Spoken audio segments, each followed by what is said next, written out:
Восточный экономический форум начал работу. Руководство Якутии уже подписало ряд важных соглашений. В Якутии утилизацией мусора начнут заниматься 4 региональных оператора. Полигон вблизи Якутска законсервируют. «Бей точнее, беги быстрее». В Англии прошел открытый турнир по быстрому гольфу.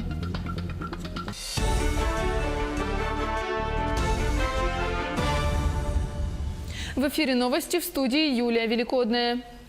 Цифровые проекты в рамках национальной технологической инициативы будут совместно развивать в Республике Российская венчурная компания и правительство Якутии. Соглашение об этом подписано сегодня на полях Восточного экономического форума.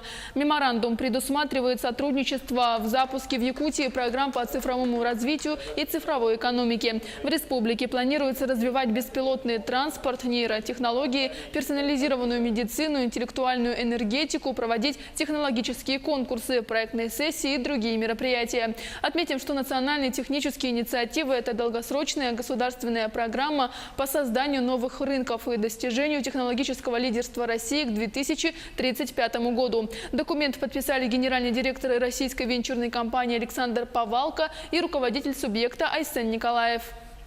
Национальная технологическая инициатива задает некоторые приоритеты и рамки, но наполнение здесь, безусловно, полностью зависит от партнеров.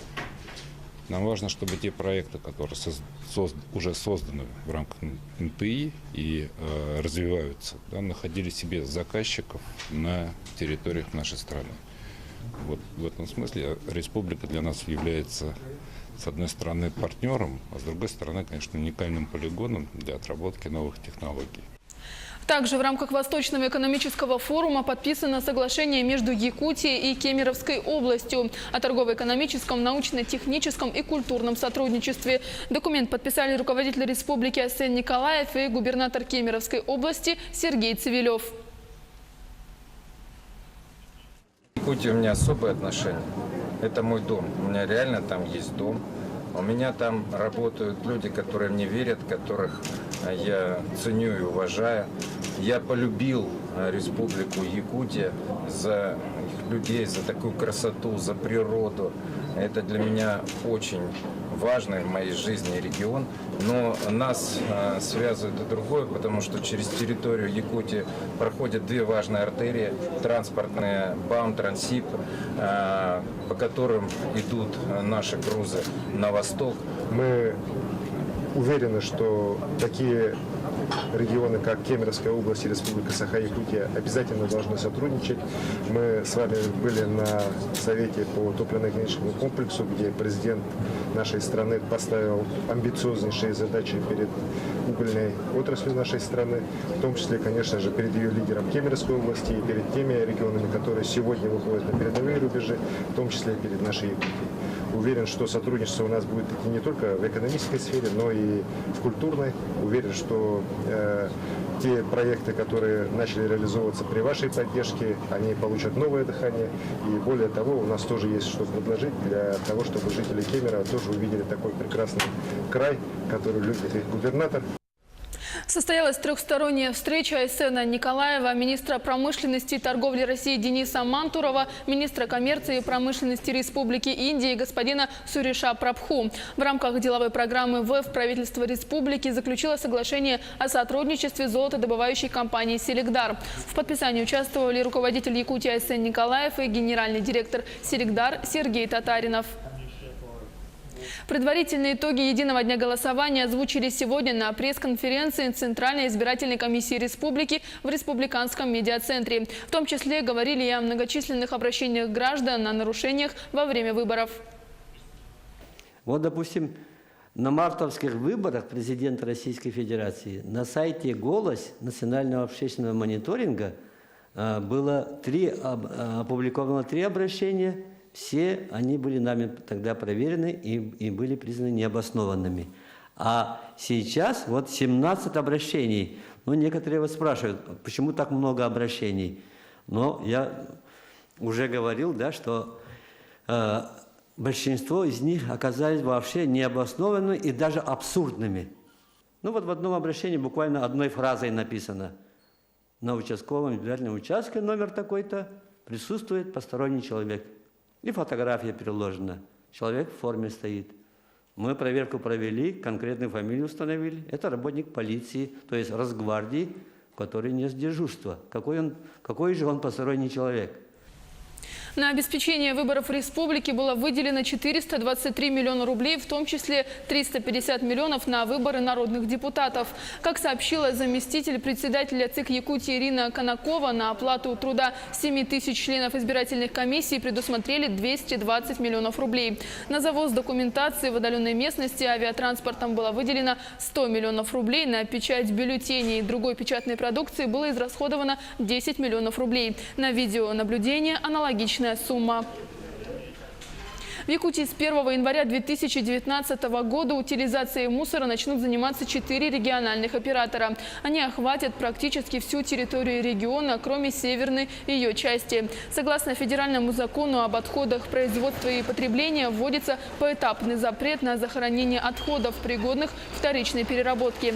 Предполагается раздельный сбор мусора. В центральной зоне выбран региональный оператор Якутск Экосети. В Якутске оператору предстоит обустроить новый полигон по захоронению твердых бытовых отходов, который будет располагаться на 26-м километре по Вилюйскому тракту. Прежний находится в 9 километрах от столицы. Его предстоит законсервировать.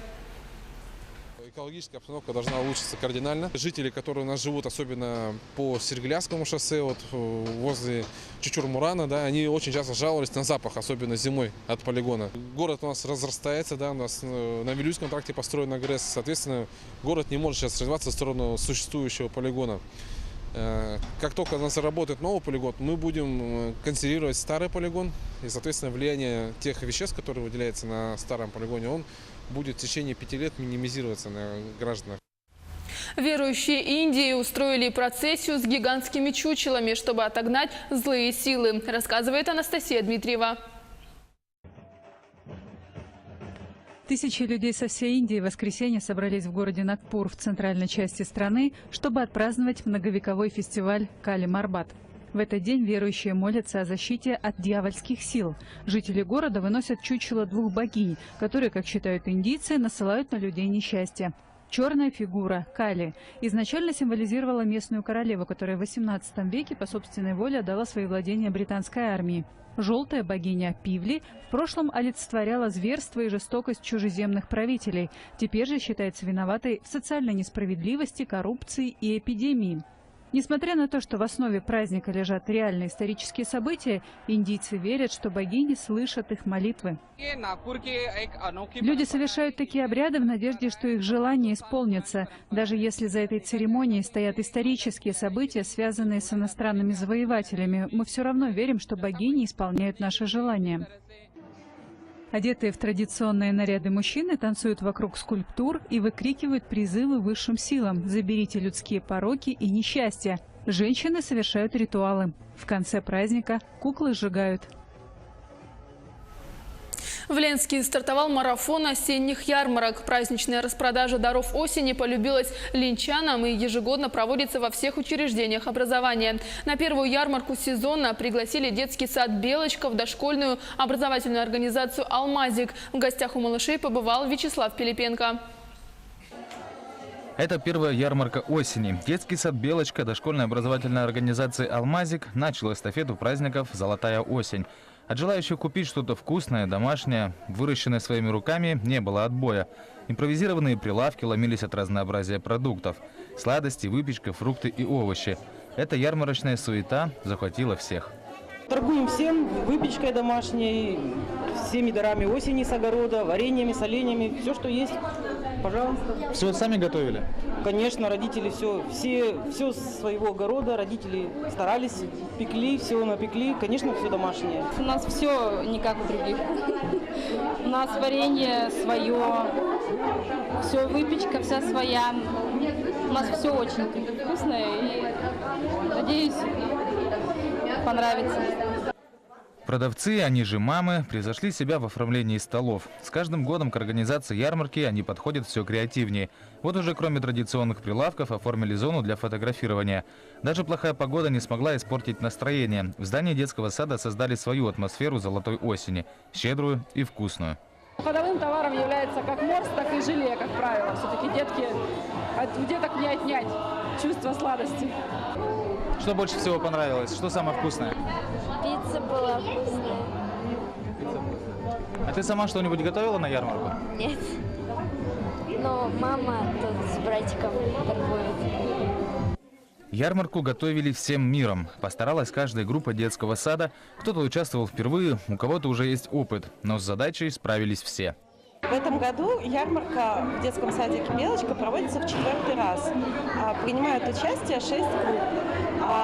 Вообще родители очень активно готовятся к этой ярмарке, пекут выпечку, готовят соленье, варенье. Родители в хорошем настроении, довольные дети жуют вкусняшки. «Золотая осень» – одно из самых любимых мероприятий года. Это красивый и яркий финал лета, отвлекает от предстоящих осенних дождей. К тому же позволяет купить экологически чистые продукты с частного подворья. Вкусно, дешево и безопасно для здоровья. Вячеслав Пилипенко, Олег Соснин. Телеканал «Алмазный край». Бей точнее, беги быстрее. В Англии прошел открытый турнир по быстрому гольфу, рассказывает Анастасия Дмитриева.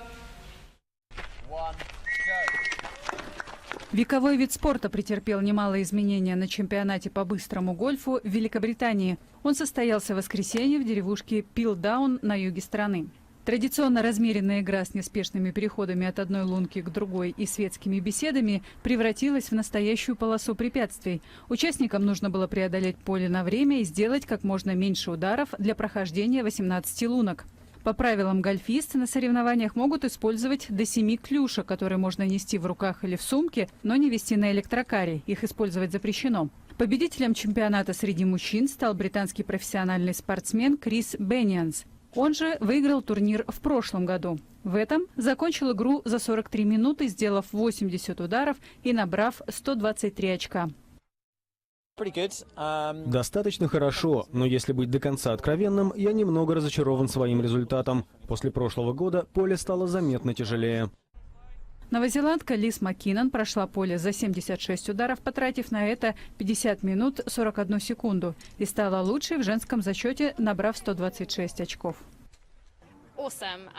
Круто! Мне нравится, что результаты у женщин все лучше. Лично для меня важнее всего было превзойти саму себя и показать, на что я способна. А трофей в конце – это хороший бонус, как вишенка на торте.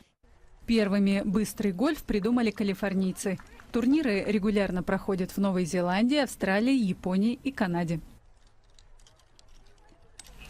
На этом все. Оставайтесь с нами.